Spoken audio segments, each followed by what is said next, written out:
All right, Senator Marco Rubio there speaking to our CBS News digital journalist Alan He just a short time ago. Sean, you were listening to that. We heard the question there that Alan posed about an AUMF, an authorization for the use of military force. Basically, what Rena was mentioning earlier, the question of whether or not there should be congressional approval here for military action, further military action.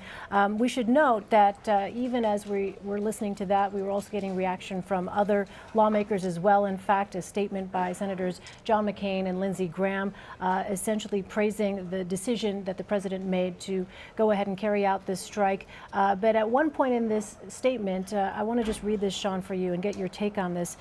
This is what the senators say. Building on tonight's credible first step, we must finally learn the lessons of history and ensure that tactical success leads to strategic progress. That means following through with a new comprehensive strategy in coordination with our allies and partners to end the conflict in Syria. So let me get your thoughts on what it is that we are likely to hear now. In the wake of actual military action, there was a question all day about whether, in fact, there would be such a move on the part of President Trump. Now we have that answered.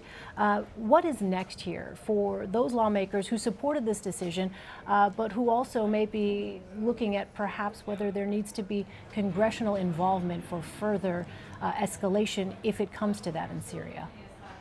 Yeah, it's a really complicated question, I think. When you look at what Senator Rubio just said, when you look at the statement from Lindsey Graham and John McCain, what we're seeing is pretty strong support for the president right now from leading members of his party who have a close eye and work on national security and foreign policy issues. But I think you also heard from Rubio there, this idea that if there are more strikes, if there are, more involved military campaigns, that the president would go to Congress and ask for their approval. If he doesn't do that, then I think you might start to see a problem emerge where you have Republicans and Democrats saying, well, hold on a second, this president needs to consult us more. And this comes after, a period of time early in Trump's presidency where there has been a lot of concern on Capitol Hill that the president has not been consulting Democrats and Republicans. In fact, when he came out with his controversial travel ban earlier this year, we heard from a lot of Republicans who said, I didn't know that this was even coming. I didn't even know that this was in the works. So there's already skepticism on Capitol Hill among Republicans and Democrats about how the president is going to conduct his foreign policy and his national security policies. And this is really a really big test for him right now. And it sounds like so far tonight, at least from Graham, McCain, Rubio, that they're giving him the benefit of the doubt. The question is, how long that lasts, and you mentioned Graham and McCain in that statement are advocating very, very specific and aggressive tactics against the Assad regime in Syria. The question is, whether the president will agree or disagree with that. We'll find out in the coming days and the coming weeks. But right now, I think it looks like the president's going to have, at least the hawkish wing of the Republican Party on his side.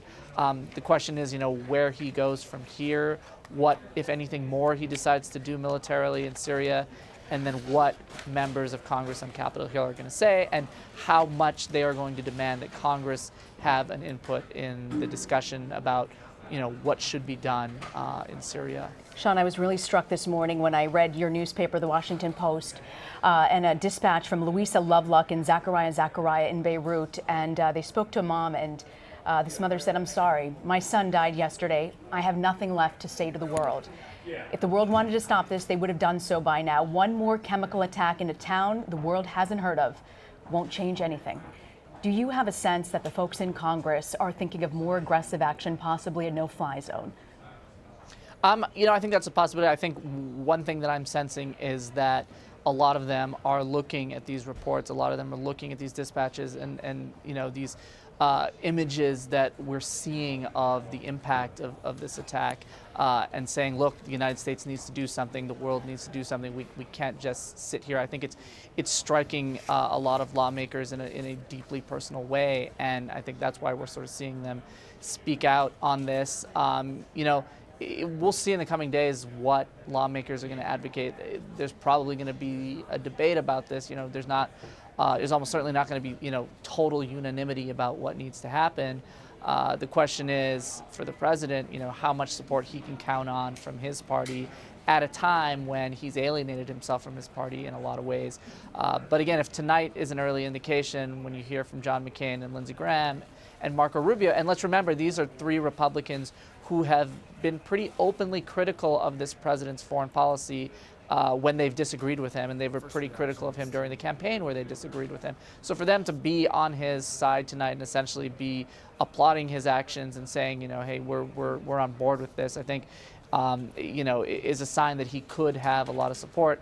How long that support lasts, again, depends on what the next steps are and where Congress sees their role in this entire situation. Sean, what about Democrats? Already tonight, we have a statement here from Senator Dick Durbin of Illinois, a Democrat, who says in this statement, my preliminary briefing by the White House indicated that this was a measured response to the Syrian nerve gas atrocity. Any further action will require close scrutiny by Congress, and any escalation beyond airstrikes or missile strikes will require engaging the American people in that decision. So already it seems we are hearing calls from Democrats like Senator Durbin to go ahead and ensure that there is consultation with Congress if in fact there is an escalation of military activity.